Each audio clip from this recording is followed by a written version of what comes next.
最新的台风动态，今年第18号台风画家沙，今天中午前后出现了台风眼，台风结构已经越来越完整，接下来它的强度持续增强，不排除会以强台之姿挑战中央山脉。气象署预估，周一晚间到周二将是台风最靠近台湾的时刻，到时候暴风半径达到300公里，南台湾都会被暴风圈笼罩，尤其在宜花东、屏东、南高雄地区会有强劲的风雨，提醒民众务必做好防台措施。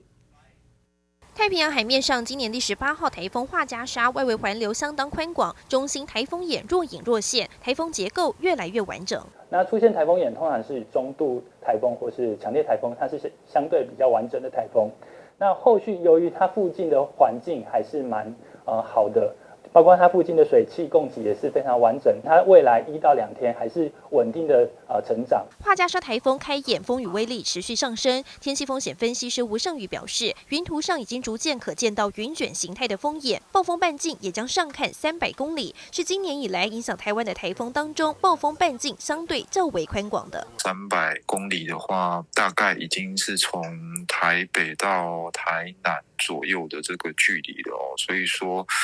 算是蛮大的一个台风。画家沙台风预计周日海陆警齐发，挑战以强台之姿，在周一晚间至周二最靠近台湾。民间气象团队台湾台风论坛分析，画家沙路径逐渐明朗，直接侵袭台湾几率较低，但暴风圈仍会笼罩台湾南部及台东陆地，尤其宜花东、屏东、南高雄会有强劲风雨。北高雄及台南因为有山脉挡着，强劲风雨时间相对短暂。北部则受外围环流影响，会有一定程度风雨。中部地区则以强风为主。东往西走的台风的话，其实中央山脉的这种屏障的作用都会很明显。礼拜二的时候转成东南风比较强的时候，南部可能还是会有一些稍微比较大的这个降雨。画家沙台风携带强风豪雨，逐渐朝巴士海峡靠近，提醒民众留意最新台风动态。记者陈林新台北采访报道。